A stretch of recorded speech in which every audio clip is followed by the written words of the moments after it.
It's in one of my notebooks. I remember I wrote down what she said. But the greater point was just the limitations she had. And I asked her, because she said something, or her takeaway was, don't limit what you're capable of. And that was like awesome. And I said, expand upon that a little bit. And she goes, well, I didn't think I would be capable of this position. And I said, why? She goes, well, it's a little bit deeper. I'm like, what do you got? This is the time let's talk through it. I said, if you're comfortable with it. She goes, well, from my past. I said, okay. And I know I'm like riding a line that this could go really bad. Close. But I also knew it was an opportunity that if we could talk through something that she never has to go through again, or just is able to let go of something, then our day has been worth it. That's what we're here for, is stuff like this.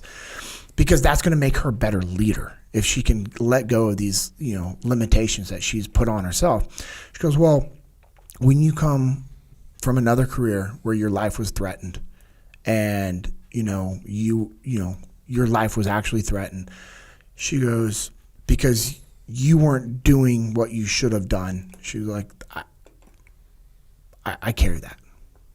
What was her old job? We didn't ask. I just didn't feel like it was a time. I should have afterwards just to get a little more information or situational awareness. But we talked through it, and I said, well, hey, I'm glad that you came to that realization. These are that's the purpose of the training, is for us to feel these things and realize hey, these tools work when we use them, and all the other stuff that we have in our mind, a lot of it's all BS because that's not the reality. And then we did our end of the day debriefs, our key takeaways. So we do all the runs, we rotate through different positions. And then at the very end, it's like, hey, what was your biggest takeaway that you're going to leave this training with to implement back home? And hers was, same thing. I'm not going to let my past define me. She goes, today is a fresh start. Mm-hmm. And I always try to explain that when I'm talking with clients, is that's what you did when you came in and tasked you a bruiser. Hey, we're not tasking a Bravo, we're tasking a bruiser. All the other stuff doesn't matter. This is who we are and this is what we're going to do.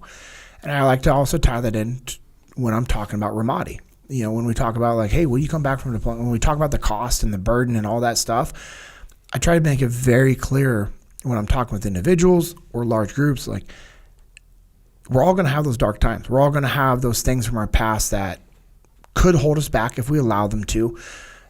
But if that's all we focus on, anger, frustration, darkness, guilt, doubt, all that, it gets us nowhere. And I know we've talked about this multiple times, but what you have to focus is the lessons that you've learned.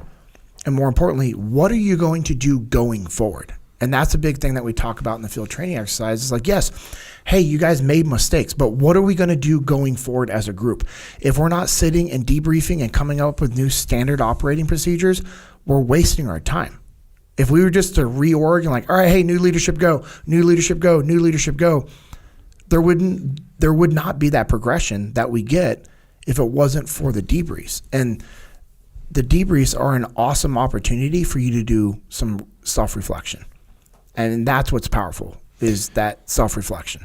Yeah, well, what's interesting about that is this training program in situations like this, which I've seen and you've seen, when it goes beyond business application, beyond the combat application, obviously beyond the business application, and it starts to get into people's souls, and sitting there listening to people debrief, seeing grown men weeping because they realize that they've made mistakes in their lives, seeing women apologizing for behavior that they know they shouldn't have done and it was negatively impactful to their family, seeing those deeper changes.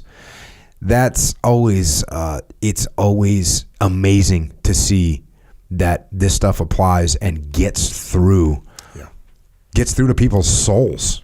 It does.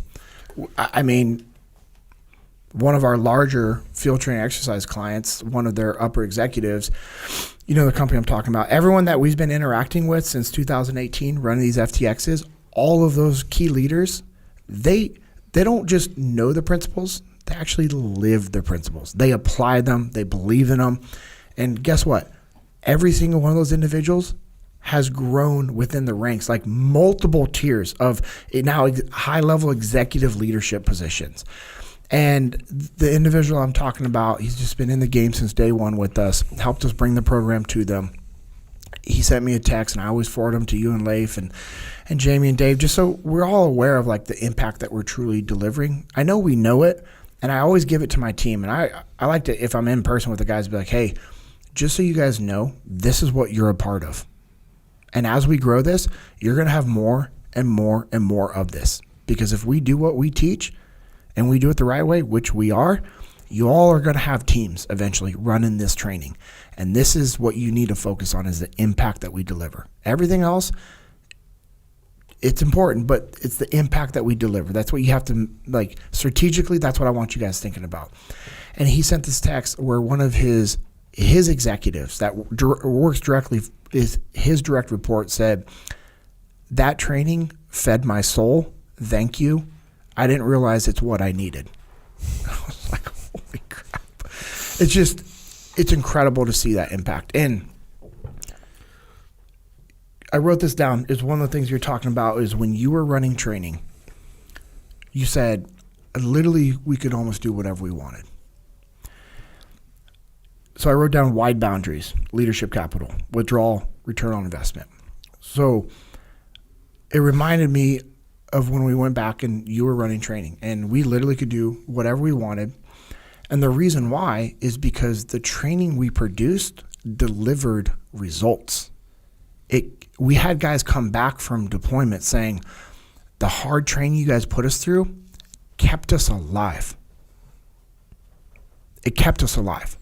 And I remember when I was being an absolute jackass at training, I want to be very clear. I've said this multiple times. I know I'm in a unique position working at Echelon Front.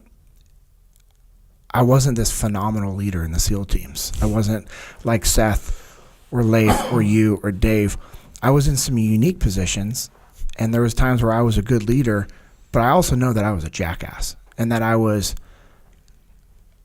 that I was that guy that my leadership had to deal with. So there's no one on the team. There's no one at the Echelon Front team that doesn't have that caveat, bro. No one. Just FYI. Yeah, but we want to start pulling apart. Okay. Yeah. You want to go deep. How deep you want to go? I know, but there's no one. That's why we're here. Yes, and I know, but I also know that because I have that background perspective, I do at times appeal to a larger base than some of the other instructors, because I can relate to all the different levels, and I get that. So I want to be, when I'm like talking through this stuff, I want to be like, I don't think I was this phenomenal, like perfect leader in the military. I was a good team guy. I think I was a good team guy. I believed in the mission. And I remember when you pulled me aside because I was struggling with some personal stuff that was starting to affect me professionally. That's when you told me, like, hey, your job is to be the best damn instructor that you can be, so that we don't have to put our uniform on to go to another funeral. And I know I've shared that story before multiple times. It was when I realized that it just changed my perspective. And when we started delivering that impact, that's why we were able to do whatever with training. And because the amount of leadership capital that you built within our community by delivering the absolute best training, it allowed us to make large withdrawals. But if you make a large withdrawal that has a high return, you're actually at a higher level when you come back. It's like basic investing. Yeah. I'm gonna pull $100 out, but it's gonna make me $150. Cool, keep doing that. Every time you've ever made a withdrawal in your career, especially in Tasking and Bruiser and at Trade It, the return on that investment was ridiculous. And that's what we try to tell companies, like, hey, if you're gonna make a withdrawal, there better be a large investment. There better be a large investment. And the more relationships you have within your team, the more trust you have, the more influence, and you can actually go out and do those things. And that's what people see real time in the training.